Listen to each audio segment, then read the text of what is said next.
Hello students, आज की class में हम ये बात करेंगे कि कंप्रेशन रेशियो एसआई इंजन में उसकी लिमिट्स क्या होती है।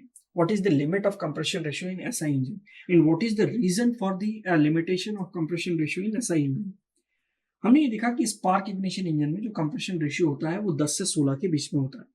लेकिन क्या रीजन है जिसकी वजह से इसका कंप्रेशन रेशियो हम बढ़ा नहीं सकते। जैसे कि स्पार्क इग्निशन इंजन में हमने लिमिट्स जो दी थी, स्पार्क इग्निशन इंजन में वो लिमिट्स थी 10 to 16। ओके, 10 to 16 ये कंप्रेशन रेशियो की लिमिट है।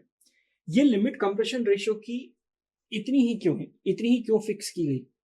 ओके, इसके बारे में हम बात करेंगे। देखिए, कंप्रेशन रेशियो की लिमिट सेट करने का रीजन ये है कि अगर हम कंप्रेशन रेशियो बढ़ाते हैं, okay, if we increase the compression ratio then what will happen, temperature also increase and pressure also increase. Okay, जब हम टेम्परेचर और प्रेशर कंप्रेशन रेशियो बढ़ाते हैं तो टेम्परेचर और प्रेशर दोनों इंक्रीज होता है।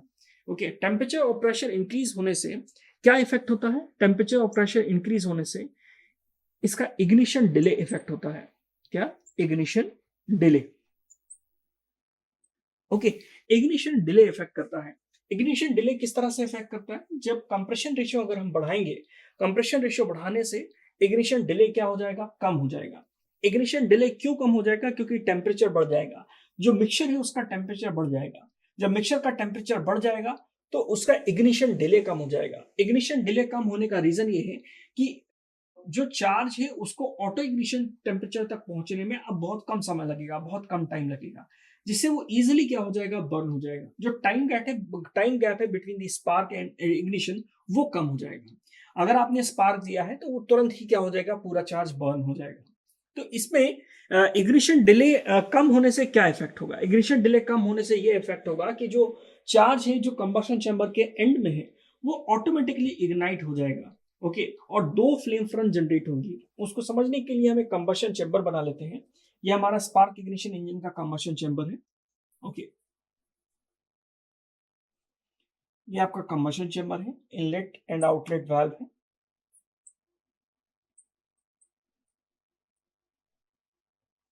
Inlet valve, spark plug. Okay, और ये आपका चार्ज है। अगर हमने कंप्रेशन रेशियो बढ़ा दिया तो चार्ज का टेम्परेचर बढ़ जाएगा। चार्ज का टेम्परेचर बढ़ जाने से इग्निशन डिले कम हो जाएगा। तो मान के चलिए यहां पर जो मिक्सचर है, ये मिक्सचर ऑटो इग्निशन टेम्परेचर को रीच कर गया तो ऑटोमेटिकली इग्नाइट हो जाएगा। तो यहां से एक फ्लेम फ्रंट जनरेट होगी जो इस डायरेक्शन में मूव करेगी। स्पार्क देने के बाद यहां से भी एक फ्लेम फ्रंट निकलेगी जो आगे की तरफ मूव करेगी, जिससे कि डिटोनेशन के चांसेस बढ़ जाएंगे। जब ये कोलाइड करेगी तो हाई प्रेशर जनरेट होगा और जो शॉक वेव जनरेट होगी वो पिस्टन की वॉल को हिट करेगी। इसी फिनोमेना को हम क्या बोलते हैं? डिटोनेशन बोलते हैं। इसीलिए स्पार्क इग्निशन इंजन में due to the limitation of the detonation and knocking हम कंप्रेशन रेशियो को फिक्स कर देते हैं। कितना? 10 to 16। इससे ज्यादा कंप्रेशन रेशियो नहीं बढ़ाया जाता। अगर इससे ज्यादा कंप्रेशन रेशियो बढ़ाते हैं तो दो रीजंस हो जाते हैं। दो फैक्टर्स पिक्चर में आ जाते हैं। पहला डेंसिटी और दूसरा कंप्रेशन रेशियो।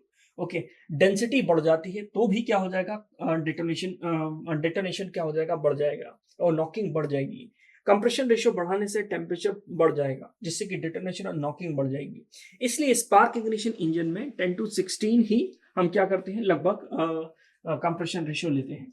तो ये लिमिट्स थी कंप्रेशन रेशियो की। आपको याद रखना है कि स्पार्क इग्निशन इंजन में कंप्रेशन रेशियो कितना होता है। आज की क्लास के लिए इतना ही। Thank you.